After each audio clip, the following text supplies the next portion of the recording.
అందరికీ వందనములు. ప్రేమ నుండి దేవుని బిడ్డలారు. ఉదయకాల సమయంలో పడకల మీద నుంచి లేవడం ప్రభు యొక్క కృపావర్తన విన్నారండి. ఈరోజు సోమవారము, మరి 11వ తారీఖు మే నెల 2026 సంవత్సరం. ఉదయకాల సమయంలో పడకల మించి లేసినట్లయితే ప్రభు యొక్క కృపావర్తన విన్నారండి. దేవుని వాక్యాన్ని చూసినట్లయితే హగ్గాయి గ్రంథం 2వ అధ్యాయం.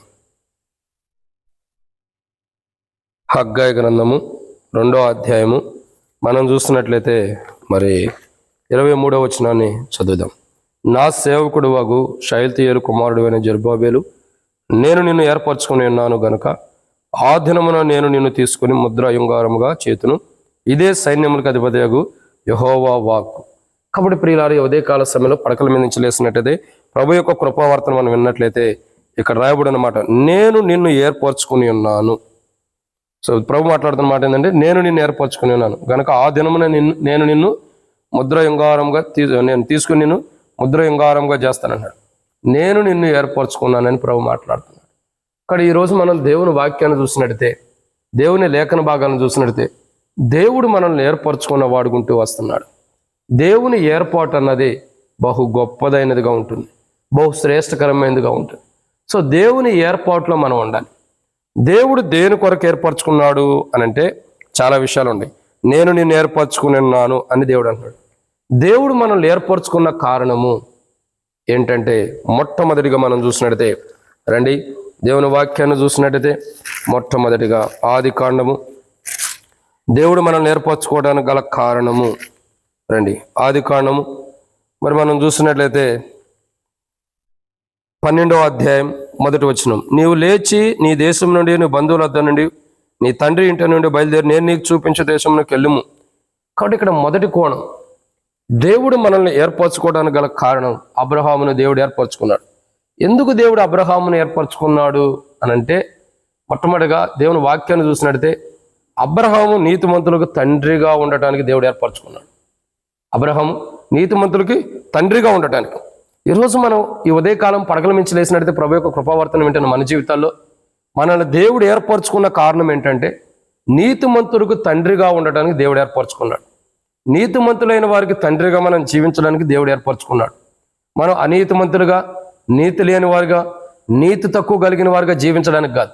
సంఘములైనా, సంఘానికి వెలుపటైనా, లోకములైనా, దేవుని ప్రజల్లోనైనా సరే మనం ఒక మాదిరికరమైన విధానంలో నీతిగా జీవించడానికి దేవుడు మనల్ని ఏర్పరచుకున్నాడు.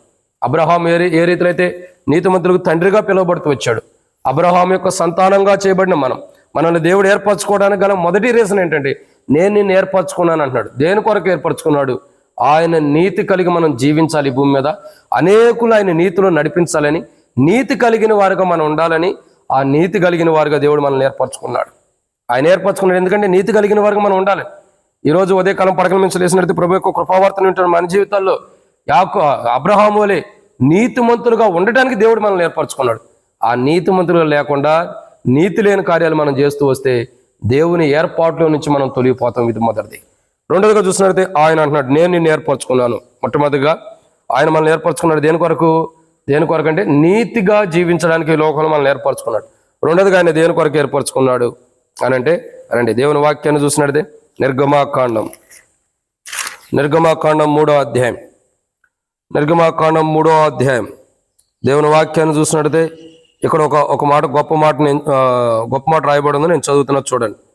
10వ వచనం, నిర్గమాకాండం 3వ అధ్యాయం 10వ వచనం. కాగా రమ్ము, నేను ఫరో యొద్దకు పంపేదను, ఇశ్రాయేల్ అయిన నా ప్రజలు నీవు ఐగుప్తు నుండి తోడుకొని పోవాలి. ఇక్కడ రెండో కోణాన్ని చూస్తున్నాం. మొట్టమొదటి వ్యక్తి ఏమో అబ్రహామును దేవుడు ఏర్పరచుకున్నాడు ఎందుకంటే నీతిగా జీవించడానికి, ఆ నీతి అనేకులను కనపరచడానికి. రెండోదిగా ఇక్కడ చూసినట్లయితే దేవుని ఏర్పాటు, నేను నిన్ను ఏర్పరచుకున్నాను అన్నాడు. అబ్రహాంని ఏర్పరచుకుని నీతి మార్గంలో నడిపించడం కొరకై అనేకులు మాదిరికరంగా నీతి కలిగిన ఉండటానికి ఏర్పరచుకున్నాడు. రెండోది చూసినట్లయితే మోషేని దేవుడు ఏర్పరచుకున్నాడు. ఎందుకు? నేను నిన్ను ఏర్పరచుకున్నాను అని దేవుడు ఎందుకు సెలవిస్తున్నాడంటే, ఎందుకు చెప్తున్నాడంటే, దేవుని ప్రజలైన వారు బంధకాల్లో బంధించబడిన స్థితిలో బాధల్లో ఉన్న వారిని విడిపించడం కొరకు, అంటే బంధకాల్లో బంధించబడిన వారిని విడిపించడం కొరకు దేవుడు మోషేని ఏర్పరచుకున్నాడు. ఈరోజు మన జీవితం ఏంటంటే, ఒక నీతి మార్గంలో మనం నడిచి అనేకులను నీతి మార్గంలో నడిపించడానికి దేవుడు మనల్ని ఏర్పరచుకున్నాడు. అనేకమైన బంధకాల్లో, అనేకమైనటువంటి భయంకరమైన బాధల్లో, బంధకాల్లో బంధించబడి దుఃఖంలో వేదనతో ఉన్న వారిని విడిపించడానికి మనల్ని దేవుడు ఏర్పరచుకున్నాడు మోషేలాగా. మోషేని ఎలాగ ఏర్పరచుకుంటూ వచ్చాడు అలా దేవుడు మనల్ని ఏర్పరచుకుంటూ వచ్చాడు. ఎందుకు? అనేకమైన వారిని బయటికి తీసుకురావడం కొరకై. మోషే వలె అనేకమైన బంధకాల్లో బంధించబడిన వారి బయటికి విడుదల తీసుకురావడం కొరకై. అనేకమైన బంధకాల్లో ఉన్న వారికి దేవుని సత్య సువార్తని చెప్పి శత్రు యొక్క ఫరో లాంటి బంధకాల నుంచి విడిపించడం కొరకై దేవుడు మనల్ని ఏర్పరచుకున్నాడు. ఇది రెండో కోణం. మూడవదిగా చూసినట్టయితే మొట్టమొదటిగా నీతి కలిగి జీవించడానికి ఏర్పరచుకున్నాడు. రెండు, బాధింపబడి బంధకాల్లో ఉన్న వారిని విడిపించడానికి ఏర్పరచుకున్నాడు. మూడవదిగా చూసినట్టయితే రండి, దేవుని వాక్యం చెప్తుంది.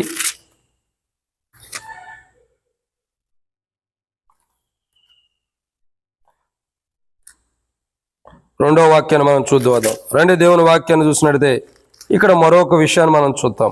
ఏంటి మాట అనంటే, దేవుని వాక్యాన్ని చూసినట్టయితే ఇక్కడ ఒక విషయాన్ని మనం జాగ్రత్తగా గమనించవచ్చు. ఏంటి మాట ఏంటంటే, ఇక్కడ మోషే యొక్క సహోదరి ఎవరు? మోషే కాదు, మోషే యొక్క సహోదరుడు మరి అహరోను యొక్క సహోదరి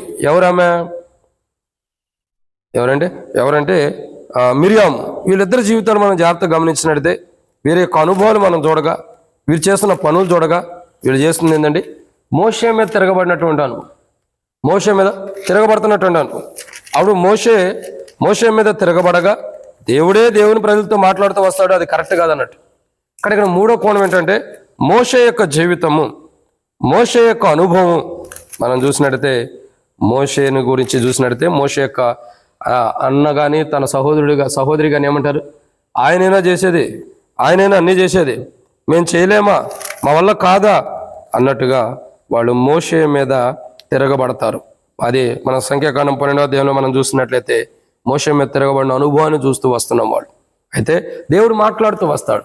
దేవుడు ఏం మాట్లాడతాడంటే, సంఖ్యాకాండం 12వ అధ్యాయంలో మనం చూసినట్టయితే, సంఖ్యాకాండం 12వ అధ్యాయం చూసినట్టయితే 7వ వచనం, అతడు నా ఇల్లంతట్లో నమ్మకమైన వాడు.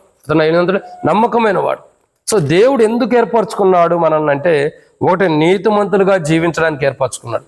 రెండు, అనేకమైన వారిని బంధకాల్లో బాధించబడిన వారిని బయటకు తీసుకురావడం కొరకే మనల్ని ఏర్పరచుకున్నాడు. మూడవదిగా దేవుడు ఎందుకు మనల్ని ఏర్పరచుకున్నాడంటే, నమ్మకమైన వారుగా ఉండటానికి. భూమి మీద కాదు, దేవుని ఇంట్లో నమ్మకమైన వారుగా, దేవుని వనంలో నమ్మకమైన వారుగా, దేవుని సన్నిధిలో నమ్మకమైన వారుగా ఉండడం కొరకే దేవుడు మనల్ని ఏర్పరచుకున్నాడు. ఈరోజు చాలా మందికి ఆ విధానం, ఆలోచన లేదు, చాలా మందికి అవగాహన లేదు. దేవుడు మనల్ని ఏర్పరచుకున్నది నీతి కలిగిన వారికి భూమి మీద జీవించడానికి, అనీతమైన కలిగిన ఈ లోకంలో, నీతి లేని ఈ లోకంలో నీతి కలిగిన వారికి జీవించడానికి, ఇంకా మన జీవితాలు చూడగా బంధకాల్లో బంధించబడి ఈ లోకంలో బాధించబడుతున్న వారిని విడుదల ఇవ్వటం కొరకు, ఇంకా ఈ లోకంలో మనం నమ్మకమైన వారుగా, తర్వాత దేవుని ఇంట్లో కూడా నమ్మకమైన వారుగా ఉండాలని దేవుడు మనల్ని ఏర్పరచుకున్నాడు. చాలాసార్లు మనం దేవుని ఇంట్లో, దేవుని సన్నిధిలో, దేవునిలో నమ్మకత్వాన్ని కోల్పోయిన వాడుకుంటాం. దేవుని యొక్క సన్నిధిలో నమ్మకం కూడా మనం ఆ నమ్మకాన్ని కోల్పోయిన వాడుకుంటాం. కానీ దేవుడు మనల్ని ఏర్పరచుకున్న విధానం చూడగా, దేవుని ఇంట్లో నమ్మకమైన వారు ఉండటానికి దేవుడు ఏర్పరచుకున్నాడు. అందుకే అంటాడు, మోషే నా ఇల్లంతట్లో నమ్మకమైన వాడు. మీలాంటి వాడు కాదు మోషే, అందరిలాంటి వాడు కాదు మోషే. నేను ఏర్పరచుకున్న మోషే అలాంటి వాడు, నమ్మకమైన వాడు. ఆ నమ్మకమైన వారుగా మోషే వలె, యేసు ప్రభు వారి వలె నమ్మకమైన వారుగా మనం ఉండాలని మనల్ని ఏర్పరచుకున్నాడు దేవుడు. ఇది మొట్టమొదటిగా నీతి మార్గంలో అనేకలు నడిపించి నీతి కలిగిన వారికి ఉండటానికి ఏర్పరచుకున్నాడు. రెండు, ఆ అనేకులు బంధించబడిన వారికి సత్య సువార్త ప్రకటించి ఆ బంధకాల్లో ఉండే వారిని విడిపించడానికి ఏర్పరచుకున్నాడు. మూడు, దేవుని ఇంట్లో, దేవుని సన్నిధిలో, లోకంలో కూడా నమ్మకస్తులు ఉండటానికి దేవుడు ఏర్పరచుకున్నాడు. నాలుగోదిగా చూసినట్టయితే రండి, దేవుని వాక్యాన్ని మనం చూద్దాం. దేవుడు మనల్ని ఏర్పరచుకున్న విధానం కనపడుతూ వస్తుంది. ఎందుకు దేవుడు ఏర్పరచుకున్నాడు అని అంటే, రండి, యెహోషువ గ్రంథం 1వ అధ్యాయం మనం చూసినట్లయితే రండి, దేవుని వాక్యాన్ని చూద్దాం. యెహోషువ గ్రంథం 1వ అధ్యాయం రండి 3వ వచనం, నేను మోషేతో చెప్పినట్లు మీరు అడుగుపెట్టి ప్రతి స్థలంలో మీకు ఇచ్చుచున్నాను. తర్వాత 4వ వచనం, నీ బ్రతుకు దినములన్నిటి మనుషుడిని ఎదుట నిలవలేకుండా నేను మోషేకు తోడే ఉండు, నీకు నువ్వు తోడే ఉంటాను. ఎవరితో మాట్లాడుతున్నాడు అంటే, యెహోషువతో దేవుడు మాట్లాడుతున్నాడు. యెహోషువని దేవుడు ఏర్పరచుకున్నాడు. మోషే ఈ లోకం నుంచి తీసివేయబడక మునుపు దేవుడు మోషేతో మాట్లాడతాడు. యెహోషువకి ఆ ధన్యత, అభిషేకం, ఆ నడిపింపు యెహోషువకి అప్పజెప్పమని చెప్పని ఎందుకు చెబుతూ వస్తున్నారంటే, ఇక్కడ యెహోషువ యొక్క జీవితం, యెహోషువని దేవుడు ఎందుకు ఏర్పరచుకున్నాడంటే, దేవుని ప్రజల్ని కానానికి నడిపించడానికి, పరలోక రాజ్యానికి దేవుని ప్రజలు నడిపించడం కొరకు, దేవుని ప్రజలను పరలోక రాజ్యం చేర్చడం కొరకై.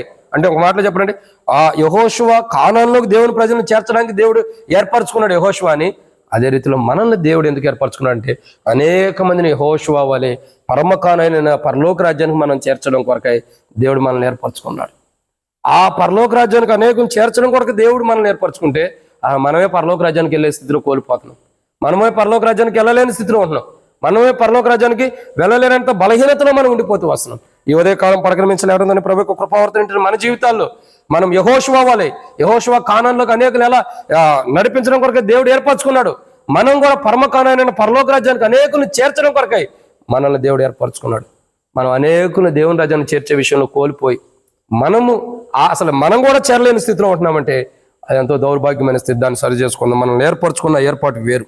ఇక 5వదిగా చూద్దాం రండి. దేవుని వాక్యాన్ని చూసినట్టయితే రండి, యెషయా గ్రంథం. ఆయన దేని కొరకు మనల్ని ఏర్పరచుకున్నాడు?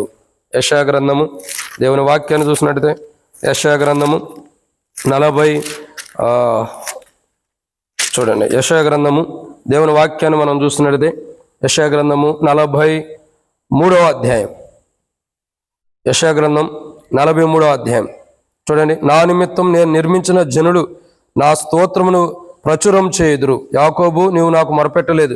ఇశ్రాయేలు, నన్ను గురించి నీవు విసిగితివి కదా.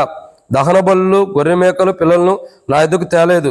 నీ బలులను నన్ను గనపరచలేదు. నైవేద్యములు చేయవాలని నేను నిన్ను బలవంతమును పెట్టలేదు. చివరిగా చూసినట్టయితే నేనే నా 25వ వచనం, నేనే నా చిత్తానుసారంగా నీ అతిక్రమం తుడిచివేసి ఉన్నాను. నీ పాపలను జ్ఞాపకం చేసుకును. నాకు జ్ఞాపకం చేయము, మనం కూడి వాదింతుము. నీవు నీతిమంతుడుగా తీర్చబడినట్లు నీ వ్యాజ్యము వివరించము. కాబట్టి ఇక్కడ దేవుని వాక్యాన్ని చూసినట్టు యాకోబు యొక్క అనుభవం. ఒకప్పుడు మోసగాడుగా ఉండ యాకోబుతో దేవుడు మాట్లాడుతున్నాడు. దేవుడు యాకోబుని ఏర్పరచుకున్న విధానం ఏంటంటే ఇశ్రాయేలుగా. అదే ఆదికాండంలో కూడా మనం చూస్తాం. యాకోబు నీ పేరేంటంటే యాకోబు అంటే దేవుడు నీ పేరేంటని యాకోబుని అడిగితే నా పేరు యాకోబు అంటాడు. ఇక నుంచి నీ పేరు యాకోబు కాదు, ఇశ్రాయేల్. అంటే దేవుడు ఒక సాక్షార్థమైన జీవితం, మార్పు చెందిన జీవితం కొరకై దేవుడు యాకోబుని ఏర్పరచుకున్నాడు. ఈరోజు మనల్ని కూడా దేవుడు ఏర్పరచుకోవడానికి గల కారణం ఏంటంటే మన పాపాలు తుడిచివేసి, మన అతిక్రమం తుడిచివేసి, మన దోషాలు తుడిచివేయడం కొరకు ఆయన కుమారుని కలువరిశిలో ప్రాణం పెట్టి చనిపోయి తిరిగి లేచేటట్టు చేసి ఆయన కుమారుని యొక్క రక్తం ద్వారా మన దోషాలు అపరాధములు తుడిచివేసి ఆయన మనం ఈ లోకంలో ఒక గొప్ప సాక్ష్యాన్ని కలిగి ఉండాలని మనల్ని ఏర్పరచుకున్నాడు. ఈ ఉదయకాలం పడకల మించి లేసినట్టయితే ప్రభు యొక్క కృపావార్తను వింటున్న మనం దేవుని కొరకే ఒక సాక్షిగా భూమి మీద ఉండటం కొరకే ప్రభు మనల్ని ఏర్పరచుకున్నాడు. ఆ సాక్షాత్మైన జీవితాన్ని మనం కలిగి ఉన్నట్లు ప్రభు మనకి దేవుడు దేని కొరకు ఏర్పరచుకున్నాడు? నీతి కొరకు ఏర్పరచుకున్నాడు. దేవుడు దేని కొరకు ఏర్పరచుకున్నాడు? నీతి కొరకు. అనేకులను విడిపించడం కొరకు ఏర్పరచుకున్నాడు. నమ్మకస్తులైన వారు ఉండటానికి ఏర్పరచుకున్నాడు. అనేకులను పరమ కానాన్ని చేర్చడానికి ఏర్పరచుకున్నాడు. మన జీవితంలో గొప్ప సాక్ష్యం మనం కలిగి ఉండాలి ఈ లోకంలో దేవుని కొరకు అని చెప్పి ప్రభు నిమిత్తమే ఒక సాక్షార్థమైన జీవితం మనం జీవించాలని, పాతవి గతించేసి పాత వాటినన్నిటి మనలో తొలగించి దేవుడు తన సాక్షార్థంగా ఉండాలని మనల్ని ఏర్పరచుకుంటూ వచ్చాడు. ఆ సాక్ష్యాన్ని మనం పోగొట్టుకోకుండా, కోల్పోకుండా దాన్ని కాపాడుకుంటూ ఉండినట్లు ప్రభు సాయించాను కాక ప్రార్థన. మమ్మల్ని మిక్కిలిగా ఎక్కువగా ప్రేమించిన ప్రియ పరలోకపు తండ్రి వందనాలు. ఎత్తబడే మాటలకు నీరు కట్టి ఫలింపచేయండి. మా జీవితాలు ఏదైతే ప్రభు దేని కొరకు మమ్మల్ని ఏర్పరచుకున్నారో ఆ ఏర్పాటు నుండి మేము తొలిపోకుండా ఆ ఏర్పాటులో ఉండి మీకు మహిమ తెచ్చేవారుగా స్థిరపరిచి మాలో ఉన్న ప్రతి బలహీనతను క్షమించి సరిచేయమని తండ్రి, మీ నీతి కలిగిన వారుగా, అనేకులను విడిపించేవారుగా, నమ్మకమైన వారుగా, అనేకులు దేవుని మార్గం నడిపించేవారుగా, మంచి సాక్ష్యాన్ని లోకంలో కలిగి ఉండే వరకు మేము స్థిరపరచమని యేసు ప్రభు నామములో ప్రార్థన చేస్తున్నాను తండ్రి. ఆమేన్. ప్రియమైన దేవుని బిడ్డలారందరికీ మన ప్రభువైన యేసు క్రీస్తు నామములో శుభావందనములు. Praise the lord.